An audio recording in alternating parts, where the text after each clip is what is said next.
ഇതിലെ പ്രശ്നം ഇതിൽ ആർക്കെങ്കിലും ഫലപ്രദമായി ഇന്റർവ്യൂ ചെയ്യാൻ കഴിയുമെങ്കിൽ നിങ്ങൾ മീഡിയക്കാർക്കാണ്. കാര്യം പലപ്പോഴും മീഡിയക്കാരെ സാറ്റിസ്ഫൈ ചെയ്യാനും മീഡിയക്കാരുടെ കൈയ്യിൽ കിട്ടാനും ചെയ്യുന്നത്. അത് ഞാൻ പറയുന്നതല്ല. നമ്മുടെ ജോർജിയയിൽ നിന്ന് തിരിച്ചു വന്നപ്പം വിജയബാബുവിനെ അറസ്റ്റ് ചെയ്യണമെന്ന് പറഞ്ഞ് കേരള പോലീസ് ഹൈക്കോടതിയെ സബ്മിറ്റ് ചെയ്തു. അതായത് ജാമ്യമെടുക്കാൻ കോടതിയുടെ അനുമതിയോടുകൂടി മറ്റൊരു രാജ്യത്ത് നിന്ന് ഇവിടെ വരുന്ന വ്യക്തിയെ, കോടതിയിലേക്ക് പോകുന്ന വ്യക്തിയെ അറസ്റ്റ് ചെയ്യണമെന്ന് പറഞ്ഞ് കേരള പോലീസുകാർ ഹൈക്കോടതിയിൽ കൊണ്ട് പെറ്റീഷൻ കൊടുത്തു. അപ്പം ഹൈക്കോടതി പോലീസുകാരോട് പറഞ്ഞു, മീഡിയക്കാരെ കാണിക്കാനല്ലേ ഇത് ചെയ്യുന്നത്, അത് വേണ്ട. അതായത് എക്സാക്ട്ലി സംഭവിക്കുന്നതാണ്. പോലീസുകാർ ഇയാൾ വരുന്നെന്ന് കോടതിയിൽ മുൻകൂട്ടി അറിയിച്ച് ആപ്ലിക്കേഷനും ടൈമും ഒക്കെ കൊടുത്തതിന് ശേഷം ഞങ്ങൾക്ക് എയർപോർട്ടിൽ നിന്ന് അറസ്റ്റ് ചെയ്യണം. കാര്യം എന്താ? എയർപോർട്ടിൽ നിന്ന് അറസ്റ്റ് ചെയ്ത് കഴിഞ്ഞാൽ അപ്പോൾ ഒരു ഗുമ്മുണ്ട്, അപ്പോൾ ഒരു കയ്യടിയുണ്ട്, മീഡിയക്കാർ പ്രോത്സാഹിപ്പിക്കും. യഥാർത്ഥത്തിൽ എന്തെങ്കിലും എഫക്റ്റീവ്ലി ഇന്റർവ്യൂ ചെയ്യാൻ കഴിയുന്നത് മീഡിയയ്ക്കും നിയമസഭയ്ക്കും ഒക്കെയാണ്. അതുകൊണ്ട് മാധ്യമങ്ങൾ ഒരു ബാലൻസിങ് സ്പേസ് കൂടി തരണം. നിങ്ങളുടെ ചോദ്യങ്ങളിലേക്ക് വരുമ്പോൾ വെറുതെ, അതായത് ഇനി ആരെങ്കിലും കണ്ടിട്ടില്ലെങ്കിൽ, ഞാൻ 2-3 പ്രാവശ്യം വീണ്ടും വീണ്ടും ഇട്ടിട്ട് കേട്ടതാ. നിങ്ങൾ ഓരോരുത്തരും അവരുടെ, അതായത് വാക്കുകൾ മാത്രമല്ല, സ്വരത്തിലെ പുച്ഛം, അവരുടെ ചിരി. ഇത് എന്താ പറയണേ, ഇത് അവിടെ അപ്പുറത്ത് പോട്ടെ, പുരുഷന്മാരെ പോട്ടെ, ഒരു അമ്മ അപ്പുറത്തിരിക്കുകയല്ലേ, ഷാരോന്റെ അമ്മ എന്ന് പറയുന്ന ഒരു സ്ത്രീയും ഈ നാട്ടിലില്ലേ. അതായത് എന്നിട്ട് പറയുന്ന ഡയലോഗുകളാണ്. അത് ഇനി ആരെങ്കിലും കേട്ടിട്ടില്ലെങ്കിൽ, ഒരുപക്ഷെ എല്ലാ മാധ്യമപ്രവർത്തകരുമായിട്ട് കേട്ട് കാണും. ഞാനത് ഇന്ന് പോലീസിന് അയക്കാൻ വേണ്ടിയുള്ള കംപ്ലൈന്റിന്റെ ഭാഗമായിട്ട് ആ വീഡിയോ എടുത്തതാണ്. അനുഷ്ഠിക്കാൻ വേണ്ടിയുള്ള ഒരു സംഗതി ഒരിക്കലും ഇല്ല. ചില സമയത്തൊക്കെ ചില കഷായം ഒക്കെ കൊടുക്കേണ്ടി വന്നാ പോലും, ചില സമയത്ത് ചില കഷായങ്ങളൊക്കെ കൊടുക്കേണ്ടി വന്നാൽ പോലും ഈ സൈഡിൽ ഒരു മണ്ടൻ ഇത് ചിരിക്കുന്നുണ്ട്. ഇവനാരാന്ന് അറിയില്ല, ഞാൻ അന്വേഷിക്കുന്നുണ്ട്. അതായത് ഈ സൈഡില് കാര്യമായിട്ടിരുന്ന് ചിരിക്കുന്നുണ്ട്. എന്റെ പ്രശ്നം എന്താ അറിയാമോ? അവന് കലക്കി കൊടുക്കുമ്പോഴേ അവന്റെ വേദന അറിയും. ഒരുത്തൻ 11 ദിവസം വെള്ളം അറിയാതെ, നമുക്ക് ഈ ദാഹം എന്ന് പറയുന്നതാണല്ലോ ഏറ്റവും പ്രധാനം, ഈ ദാഹവും വിശപ്പും ഒക്കെ. 11 ദിവസം വെള്ളം കുടിക്കാൻ കഴിയാതെ ഒരുത്തൻ മരിച്ചതിനെ കുറിച്ചാണ് പറയുന്നത്. ചില സമയത്ത് അങ്ങനെ കൊടുക്കേണ്ടി വരും. എന്നിട്ട് അവസാനം പറയുന്ന വാക്കുകൾ എന്താ അറിയാമോ? അത് അങ്ങനെ പെൺകുട്ടി അങ്ങനെ കുറ്റവാളിയായി പോകുന്നതാണ്, അവൾക്ക് വേറെ ഗത്യന്തരമില്ലാതെ അവൾ മരണം അല്ലെങ്കിൽ കൊലപാതകം ചെയ്യുന്നതാണ്. ആ കൊലപാതകം ചെയ്തതിനെയാണ് ന്യായീകരിക്കുന്നത്. എന്നിട്ട് എനിക്കെതിരെ ഹണി റോസ് കൊടുത്ത ഈ കേസിന്റെ കാര്യം എന്താ അറിയോ? പ്രതിയോടൊപ്പം ചേർന്ന് ഹണി റോസിനെ അധിക്ഷേപിച്ചു. ഞാനാണ് എല്ലാ ചാനലുകളിലും വന്ന് ബോച്ചെ ചെയ്തത് തെറ്റാണ് തെറ്റാണ് തെറ്റാണ്, ബോച്ചെ ഹണി റോസിനോട് മാപ്പ് പറയണം എന്ന് പറയുകയും, എന്നാൽ ബോച്ചെ ഈ 3 വർഷമൊന്നും പിടിച്ചിരുന്ന കാര്യമില്ലെന്ന് പറയുന്നു. ബോബി ചെമ്മണ്ണൂർ എനിക്ക് വലിയ ഇഷ്ടമുള്ള ഒരാളാണ്. ഒരുപാട് നമ്മുടെ നാട്ടിൽ സേവനം ചെയ്തിട്ടുള്ള വ്യക്തിയാണ്, ചാരിറ്റി ചെയ്ത വ്യക്തിയാണ്. എനിക്ക് വ്യക്തിപരമായിട്ട് അറിയാം. പക്ഷേ എനിക്ക് അദ്ദേഹം പറഞ്ഞ ഒരു കാര്യം തെറ്റാണെങ്കിൽ തെറ്റാന്ന് പറയാൻ ഒരു മടിയും തോന്നിയില്ല. പുള്ളി പറഞ്ഞത് തെറ്റാണ്, ക്ഷമ പറയണമെന്ന് പറഞ്ഞു. ഈ പറഞ്ഞ എന്നെ പ്രതിയോടൊപ്പം ചേർന്ന് അധിക്ഷേപിച്ചു എന്ന് പറഞ്ഞ് എനിക്കെതിരെ 2 വകുപ്പുകൾ ചുമത്തി കേസെടുക്കുക. എനിക്ക് മീര മാഡത്തിനെതിരെ കേസെടുക്കുന്ന പ്രതീക്ഷയൊന്നുമില്ല. ഞാൻ അതുകൊണ്ട് തന്നെ പോലീസിനോട് സംസാരിച്ച എല്ലാം വീഡിയോയിൽ പകർത്തി യൂട്യൂബിലും മറ്റും ഇട്ടിട്ടുണ്ട്. കാര്യം അറ്റ്ലീസ്റ്റ് നാട്ടുകാരെങ്കിലും അറിയട്ടെ എന്നുള്ളതാണ്. ഇല്ലെങ്കിൽ പോലീസുകാർ എന്ത് ചെയ്യുന്നറിയാം, പഠിക്കുന്നുണ്ട്, പരിശോധിക്കുന്നുണ്ട് എന്ന് പറഞ്ഞ് സ്ഥിരം നിൽക്കും. ഇത് പറ്റുന്നത് കഴിഞ്ഞ ആഴ്ച കോടതി എന്നോട് ചോദിച്ചു. ഈസിയായിട്ട് പോലീസുകാർക്ക് പറയാം, കുറെ കൂടെ ശക്തമായിട്ട് സാർ ഇതിനെ കേസില്ല, കേസെടുക്കാൻ പറ്റില്ല. പോലീസ് എന്താ പറയുക, ഞങ്ങൾ അന്വേഷിച്ചുകൊണ്ടിരിക്കുകയാണ്. എന്ത് അന്വേഷിക്കാനാണ്? ചാനൽ ചർച്ചകളിൽ ലൈവ് എന്ന് പറഞ്ഞ കാര്യത്തെക്കുറിച്ച് പോലീസ് എന്തോന്ന് അന്വേഷിക്കാനാണ്? അപ്പോൾ നിങ്ങളുടെ ചോദ്യങ്ങളിലേക്ക് കടക്കുന്ന ഒരു കാര്യം മാത്രം, നമ്മൾ പറയുന്നത് ഒരു ബാലൻസ് വേണം. അതായത് സ്ത്രീപക്ഷം തന്നെ ആകണം നിയമങ്ങൾ, പക്ഷേ പുരുഷ വിരോധമാകരുത്. സ്ത്രീകൾക്ക് സുപ്രീം കോടതി പറഞ്ഞ വാക്കുകളുണ്ട്, നേരത്തെ പറഞ്ഞ വാക്കുകളും കൂടെ കടമെടുത്ത് പറയുകയാണ്.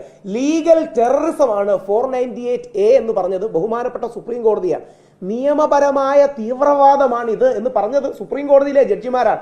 സുപ്രീം കോടതിയിലെ ചീഫ് ജസ്റ്റിസ് ആണ് പറഞ്ഞത്. ഞങ്ങൾ സ്ത്രീപക്ഷ നിയമങ്ങൾ കൊടുത്തത് അവർക്ക് പരിചകളായിട്ടാണ്, പക്ഷെ ചിലരെങ്കിലും അത് ഉപയോഗിക്കുന്നത് വാളായിട്ടാണ്.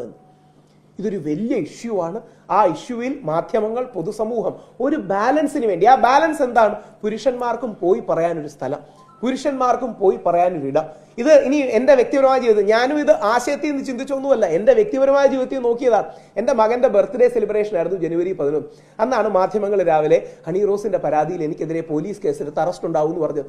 സത്യം പറഞ്ഞാൽ ഞാൻ പേടിച്ചുപോയി. കാര്യം എന്തുകൊണ്ടാ? എൻ്റെ മകൻ്റെ ഫ്രണ്ട് വെച്ച് എന്നെ അറസ്റ്റ് ചെയ്യുന്നു, അവൻ്റെ കൂട്ടുകാരുടെ ഫ്രണ്ട് വെച്ച് എന്നെ അറസ്റ്റ് ചെയ്യുന്നു. ഇനി എനിക്കിത് കൃത്യമായിട്ട് അറിയാം, വിമർശനമൊന്നും വരില്ല. TV ചാനലിൽ വാർത്ത വരുന്നതും ചർച്ച വരുന്നതും ലൈംഗികാധിക്ഷേപത്തിന് രാഹുൽ ഈശ്വരനെ അറസ്റ്റ് ചെയ്തു എന്നാണ്. എന്ത് ലൈംഗികാധിക്ഷേപം? ഒന്നുമില്ല. പക്ഷേ എന്ന് പറഞ്ഞാലല്ലേ ഒരു ഗുമ്മുള്ളൂ. പറയുന്നതിന്റെ ഗും വരണമെങ്കിൽ അങ്ങനെ വന്നാലല്ലേ പറ്റൂ.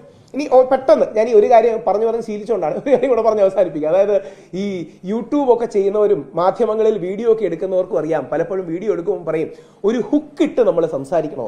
അതായത് എന്തെങ്കിലും ആദ്യം ആൾക്കാർ കാണണമെങ്കിൽ ഒരു ഹുക്ക് വേണം, അല്ലെങ്കിൽ ഏതെങ്കിലും കോണ്ടന്റ് വേണോ. സാധാരണക്കാരങ്ങനെ ഹുക്കിട്ടാൽ കുഴപ്പമില്ല. പക്ഷേ ഹൈക്കോടതി ജഡ്ജിയായ കമാൽ പാഷയും KR മീരയും പണ്ട് ഋഷിരാജ് സിംഗ് സാറും ഒക്കെ 14 സെക്കൻഡ് നോക്കി ആ കേസിടും എന്ന് പറയുന്ന ഹുക്കിട്ട് സംസാരിച്ചു തുടങ്ങിയ ഈ നാടിന്റെ അവസ്ഥ വലിയ പരിതാപകരമായിരിക്കും. സാധാരണക്കാരെ യൂട്യൂബിലും ബാക്കി ചാനലിലും വ്യൂസിനൊക്കെ വേണ്ടിയിട്ട് ഹുക്കിട്ട് സംസാരിക്കുകയാണെങ്കിൽ തെറ്റില്ല.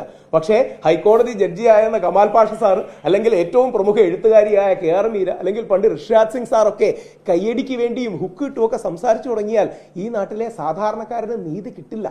ആ നീതിക്ക് വേണ്ടിയാണ് നമ്മൾ ഫൈറ്റ് ചെയ്യുന്നത്. ഈ കേസിലും കേസ് എടുക്കുമെങ്കിൽ അറ്റ്ലീസ്റ്റ് പരാതി അക്നോളജെങ്കിലും ചെയ്യുമെങ്കിൽ വലിയ കാര്യം. പക്ഷേ സാധ്യത കുറവാണ്. കാര്യം മുമ്പുള്ള കേസുകളിലെല്ലാം നമ്മൾ കണ്ടതാ, ഉമ്മൻചാണ്ടി സാറിനെതിരെ വ്യാജ പരാതിയാണ് സരിത കൊടുത്തതെന്ന് എല്ലാവർക്കും അറിയാം. അവസാനം കോടതി കണ്ടെത്തി സരിത വ്യാജമായിട്ടാണ് മജിസ്ട്രേറ്റിന് 164 കൊടുത്തതെന്ന് കണ്ടെത്തി. എന്തെങ്കിലും ആക്ഷൻ സരിതയ്ക്കെതിരെ ഉണ്ടാകും. നിവിൻ പോളിക്കെതിരെ വ്യാജ പരാതിയാണെന്ന് കോടതിയിൽ പോലീസുകാർ തന്നെ മൊഴി കൊടുത്തു. നിവിൻ പോളി കൊച്ചിയിലായിരുന്നു, ആ പെൺകുട്ടി ദുബായിലായിരുന്നു. എന്തായാലും ഡിജിറ്റലി റേപ്പ് ചെയ്യാൻ പറ്റൂലല്ലോ. ഇത് വ്യാജ പരാതിയാണെന്ന് വ്യക്തമായി. ആ പെൺകുട്ടിക്കെതിരെ വെറുതെ ഒരു റിപ്പോർട്ടെങ്കിലും, ഒരു FIR എങ്കിലും എന്തുകൊണ്ടാണ് ഇടാത്തത്? അത് ചോദിക്കാത്തത് എന്താ? അത് കള്ളമാണെന്ന് തെളിഞ്ഞല്ലോ. ഇനി തെളിയുന്നതിന്റെ പ്രശ്നം, അത് കള്ളമാണെന്ന് തെളിഞ്ഞല്ലോ. ആ പെൺകുട്ടി ആരാന്ന് പോലും അറിയില്ല പേര്. ആ പെൺകുട്ടിക്കെതിരെ വ്യാജ പരാതിക്ക് കേസെടുക്കാത്തതോ ഏതെങ്കിലും കാര്യം കൊടുക്കാത്തതോ എന്തുകൊണ്ടാണ്? കാര്യം ആണിനെ ട്രാപ്പ് ചെയ്യാൻ എളുപ്പമാണ്. നിങ്ങൾ ഒരു കാര്യം കൂടെ സീരിയസ് ആയി മനസ്സിലാക്കേണ്ടത്, മറുഭാഗത്ത് നിൽക്കുന്ന പുരുഷന് ലക്ഷക്കണക്കിന് രൂപയാണ് ചിലവാകുന്നത്. ഇപ്പൊ ശ്രീ സിദ്ദിഖിന്, ഞാൻ പല വേദികളിലും പറയാറുണ്ട്, ഞാൻ ഒരുപാട് ശ്രീ സിദ്ദിഖിനെ ഡിഫെൻഡ് ചെയ്തതാണ്. 10, 30, 40 ലക്ഷം രൂപയെങ്കിലും ചിലവായി കാണും. 4 തവണ മുകുൾ റോഹത്തഗിയെ കൊണ്ടുപോകുന്നു. ഈ പെൺകുട്ടി 14 പേർക്കെതിരെയാണ് ആദ്യം പരാതി. ആദ്യം പറഞ്ഞത് വെർബൽ അബ്യൂസ് എന്നാണ്, രണ്ടാമത് പറഞ്ഞത് സെക്ഷൽ ഫേവർ ചോദിച്ചു എന്നാണ്, മൂന്നാമത് റേപ്പായി മാറി. ഫേസ്ബുക്കിൽ ഒരു ദിവസം രാവിലെ ഇയാൾ ഇടുകയാണ്, എന്നെ ഇങ്ങനെ വെർബൽ അബ്യൂസ് ചെയ്ത, വാക്കുകൾ കൊണ്ട് വേദനിപ്പിച്ച, എന്നെ പ്രൊഫഷണലി വേദനിപ്പിച്ച ആൾക്കാർ. അങ്ങനെ ജീവിതം നശിച്ച ഒരു വ്യക്തിയുണ്ട്. പുള്ളിയാണ് നമ്മുടെ കൂടെ കോഴിക്കോട് പരിപാടിക്ക് വന്നത്. അബിൽ ദേവ് എന്നാണ് പേര്. അപ്പൊ പുള്ളി പറഞ്ഞു, എനിക്ക് രാവിലെ ആ ഫേസ്ബുക്ക് പോസ്റ്റ് കണ്ട് മക്കളും ഭാര്യയും സൈഡിൽ കിടന്നുറങ്ങുന്നു, എന്റെ കയ്യിലുണ്ടായ ഇന്നും എനിക്ക് ഓർമ്മയുണ്ട്. അതായത് വേറൊന്നും കൊണ്ടല്ല, രാവിലെ എന്ത് ചെയ്യും, രാവിലെ 2-3 പേര് വിളിച്ചു പറയണ്ടേ നിനക്കെതിരെ ഒരു പോസ്റ്റ് വന്നിട്ടുണ്ട് ഫേസ്ബുക്കിൽ, സാധനം വൈറലായിട്ടുണ്ട്. പുള്ളി പറയാണ്, രാവിലെ എടുത്തപ്പോൾ എന്റെ കയ്യിൽ വിറക്കിയാണ്, എന്ത് ചെയ്യണമെന്ന് എനിക്കറിയില്ല. ഇത് ഒരുപാട് പേരുടെ, എന്നിട്ട് ഒരുപാട് പിന്നെ പ്രശ്നങ്ങളും കാര്യങ്ങളൊക്കെ പുള്ളിയായി. എന്താ പുള്ളിയോട് പറഞ്ഞെന്നറിയാവോ? അതായത് ഇയാൾ എന്നോട് വർക്ക് തരില്ല, 5 വർഷമായിട്ട് ഇയാൾ എന്നെ വർക്കിന് വിളിച്ചില്ല, ജോലിക്ക്, അതായത് ഫാഷൻ ഷോ ബന്ധപ്പെട്ട് നിൽക്കുന്ന വ്യക്തിയാണ്, ഇയാൾ എന്നെ വർക്കിന് വിളിച്ചില്ല. അതെങ്ങനെ സെക്ഷൽ ഹരാസ്മെന്റ് ആകും? ഇത് കാര്യം സെക്ഷൽ ഹരാസ്മെന്റ് എന്ന് പറഞ്ഞാലേ ഗുമ്മുള്ളൂ. അതുകൊണ്ട് എന്ത് ചെയ്യും, ഈസി ആയിട്ട് സെക്ഷൽ ഹരാസ്മെന്റ് എന്ന് പറയും. അതുകൊണ്ട് ഞാൻ പറഞ്ഞ് അവസാനിപ്പിക്കുമ്പോൾ, ശ്രീ സുരേഷ് ഗോപിക്കെതിരെ വ്യാജ പരാതി വന്നു, ശ്രീ മുകേഷിനെതിരെ വ്യാജ പരാതി വന്നു, ശ്രീ എൽദോസിനെതിരെ വ്യാജ പരാതി വന്നു. ഇതെല്ലാം വ്യത്യസ്ത പാർട്ടികളിലാണ്. പാർട്ടി ഭേദമന്യേ ഈ വ്യാജ പരാതികൾക്കെതിരെ ഒരു പ്രതിരോധം കൊടുക്കാനുള്ള സ്പേസ് ഉണ്ടാകണം.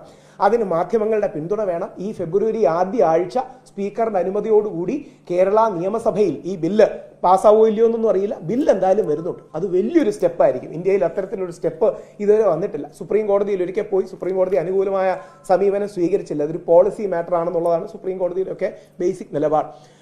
ലോകസഭയിൽ ഒരു ചോദ്യം ചോദിപ്പിക്കാൻ കഴിഞ്ഞിട്ടുണ്ട് മെൻസ് കമ്മീഷനെ കുറിച്ച്. അനുകൂലമായ സമീപനമൊന്നും കിട്ടിയില്ല. ആദ്യമായി യുവജന കമ്മീഷൻ തുടങ്ങിയ സ്റ്റേറ്റ്, അല്ലെങ്കിൽ വൺ ഓഫ് ദി ഫസ്റ്റ് കേരളമാണ്. അതേപോലെ ആദ്യമായി പുരുഷ കമ്മീഷൻ തുടങ്ങാനുള്ള എല്ലാവിധ പിന്തുണയും നിങ്ങൾ തരണമെന്ന് അഭ്യർത്ഥിക്കും. ചോദ്യങ്ങളോ പറഞ്ഞുകൊണ്ടെങ്കിൽ തീർച്ചയായും ചോദിക്കും. അറിയില്ല, ഇനി ആലങ്കാരികമായിട്ടാണ്, ഞാൻ മോശമായിട്ടല്ല. ഇനിയും കുറച്ചു ദിവസം കഴിഞ്ഞ് അതിജീവിതയായ ഗ്രീഷ്മയെ അപമാനിച്ചു എന്ന് പറഞ്ഞ് എനിക്കെതിരെ കേസ് വരുമെന്ന് എനിക്കറിയില്ല.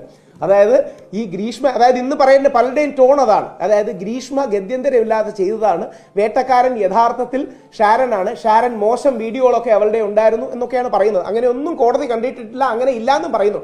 അതുകൊണ്ട് എന്തായാലും ഇന്ന് രാവിലെ പരാതി നൽകിയിട്ടുണ്ട്. ആ പരാതിയുടെ കോപ്പി നിങ്ങൾക്കുണ്ട്. ആ പരാതിയുടെ കോപ്പിയുണ്ട്. ആ പരാതി കൊടുത്ത സ്ഥലത്തെ ഇമെയിലും ഉണ്ട്. ആ പരാതി കൊടുത്ത സ്ഥലത്തെ ഫോൺ നമ്പറും ഉണ്ട്.